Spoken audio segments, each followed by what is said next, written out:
बंधु माने पवित्र अक्षय तृतीया उपलक्षे आपण मानक समस्त मोर हार्दिक शुभेच्छा एवं शुभकामना।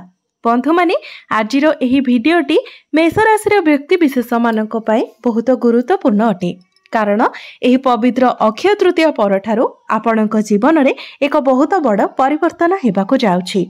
अक्षय तृतीया परे तीनोटी प्रमुख ग्रह निजर राशि परिवर्तन करने जाउछंती। देवगुरु बृहस्पति, राहु एवं केतु निजर राशि परिवर्तन करने जाउछंती। एहा व्यतीत सूर्य मध्य निजर राशि परिवर्तन करने जाउछंती, जहा फल आपणक जीवन में एक विराट बड़ परिवर्तन हेबाकु जाउछि। आपणकर स्वास्थ्य, शिक्षा, प्रेम जीवन, वैवाहिक जीवन, भाग्य, क्यारियर एवं व्यापार वाणिज्य उपरे मध्य एहार प्रभाव पड़िबाकु जाउछि। तो एहार प्रभाव रे ए सबु क्षेत्र रे केउ सबु परिवर्तन हेबो, नवग्रहंकर स्थिति किपरि रहिबो, नवग्रह आपणको केउ भली फल प्रदान करिवे, से विषय रे आजिर एही भिडियो रे आमे माने विस्तार भाबरे जानिबा।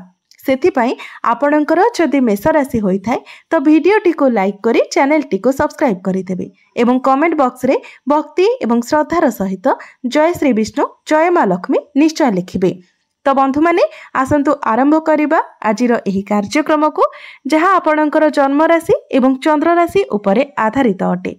तो राशि चक्रर 12 गोटी राशि मध्यरु प्रथम राशि हेउछि मेष राशि।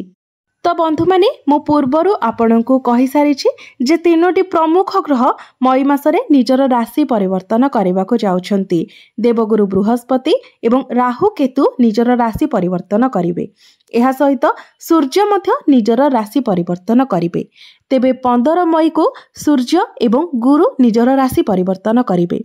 सूर्य आपणकर प्रथम भावरु द्वितीय भाव को चलन करिवे एवं गुरु आपणकर द्वितीय भावरु तृतीय भाव को चलन करिवे। 18 मई को राहु आपणकर एकादश भाव को चलन करिवे एवं केतु आपणकर पंचम भाव को चलन करिवे। तेबे एहार प्रभाव रे आपणकर स्वास्थ्य किपरि रहिबो एही पवित्र अक्षय तृतीया परे से विषय आसंतु जानिबा। तो बंधु माने आपणकर प्रथम भावटी होइथाय आपणकर स्वास्थ्यर भाव, इम्यूनिटी सिस्टम भाव एवं आपणकर प्रथम भावर अधिपति मंगल आपणकर चतुर्थ भावरे विराजमान अछंती। तो अक्षय तृतीया परे आपणकर स्वास्थ्य बहुत भल रहिबो। स्वास्थ्य को नहीं चिंता करिवार कोनोसी भी आवश्यकता नहीं। आपणकर इम्यूनिटी सिस्टम ठीक रहिबो, किंतु बुध जेहेतु आपणकर द्वादश भावरे अछंती एवं बुध आपणकर द्वादश भावरे दुर्बल स्थिति रे अछंती, तो आपणकर त्वचा संबंधित समस्या किछिटा देखा देई पारे, कारण बुध हेउछंती त्वचार कारक ग्रह। सेथिपाई आपणको आपणको त्वचार विशेष ध्यान रखिबार अछि। आपणको जेमिति इन्फेक्शन, एलर्जी ए सब किछि न हुए सेथिप्रति आपण सतर्क रहिबार अछि।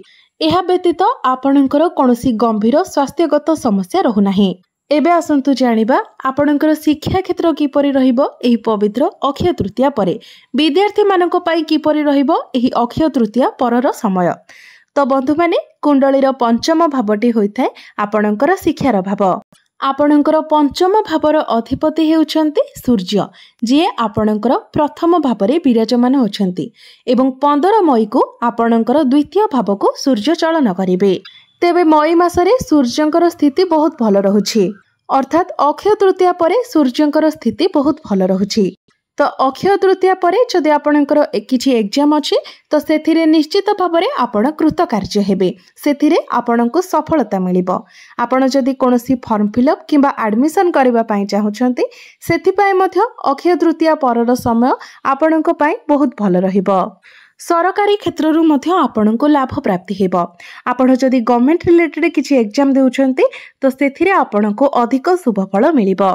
एबे आसंतु जानिबा आपणकर प्रेम जीवन किपरि रहिबो एही पवित्र अक्षय तृतीया परे।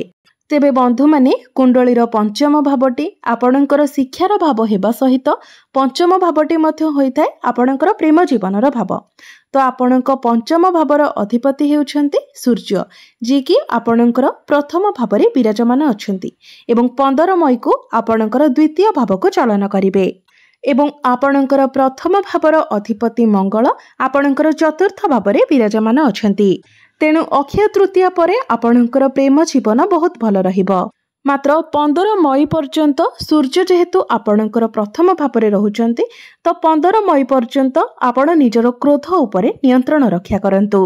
यह व्यतीत आपणकर प्रेम जीवन में कौन प्रकार समस्या देखा जाऊ नाही एवं प्रेमर कारक ग्रह शुक्र जेहेतु राहुक सहित विराजमान अछंती तेणु 18 मई पर्यंत आपणक मध्य छोट छोट कथा को लेकिन बेले बेले टिके मिसअंडरस्टैंडिंग होई पारे तो ताहा किछि नॉर्मल रहिबो एवं 18 मई परे से समस्या मध्य रहिबो नाही। तेणु 15 एवं 18 मई पर्यंत आपण केवल निजर क्रोध उपरे नियंत्रण रक्षा करंतु एवं छोट छोट कथार पुनरावृत्ति करंतु नाही कारण अक्षय तृतीया परे आपणकर प्रेम जीवन बहुत भल रहुछि। जदि ए सब को आपण अवॉइड कर दियंते तो आपणकर प्रेम जीवन आहुरी अधिक मध्य भल रहिबो।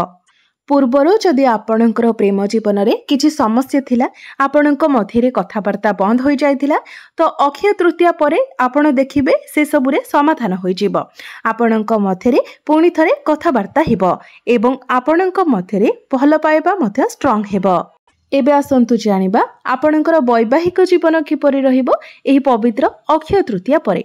तो बंधु माने कुंडलीर सप्तम भावटी होइथाय आपणक वैवाहिक जीवनर भाव। आपणक सप्तम भावर अधिपति हेउछन्ति शुक्र जे कि आपणकर द्वादश भावरे विराजमान अछन्ति मात्र द्वादश भावरे शुक्र उच्चस्थ अछन्ति।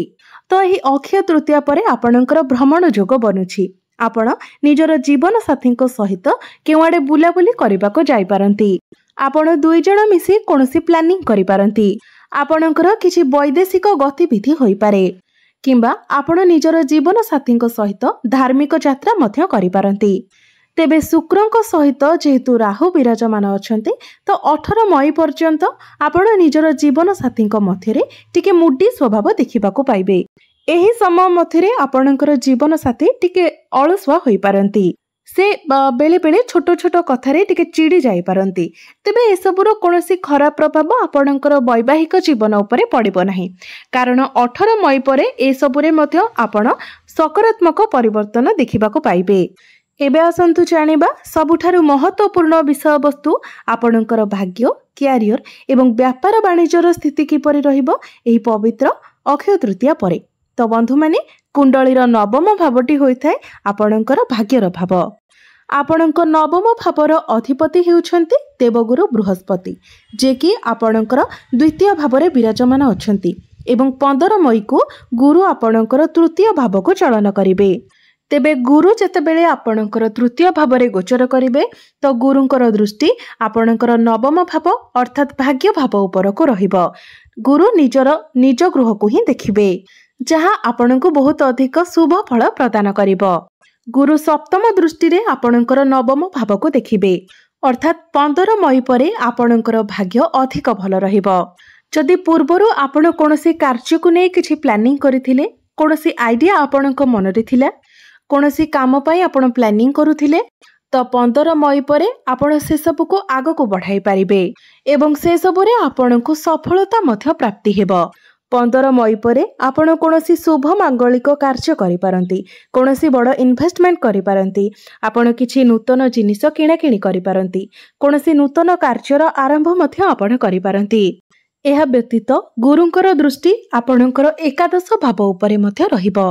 गुरु नवम दृष्टि रे आपणकर एकादश भाव को देखिबे जहा फलरे प्रत्येक क्षेत्ररु आपणको लाभ प्राप्ति हेबो कारण एकादश भावटी होइथाय लाभर स्थान।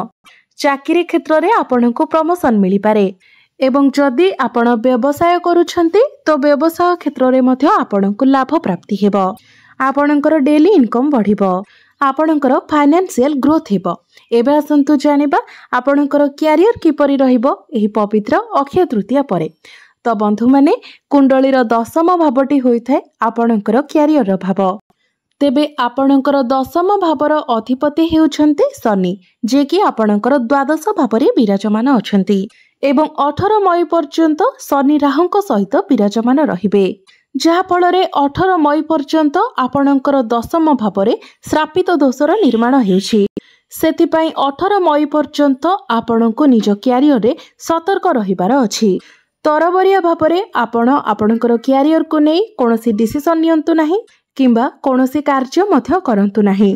समस्त प्रकार आर्गुमेंट एवं पॉलिटिक्स ठारू आपण जेते पारिबे दूरे रुहंतु।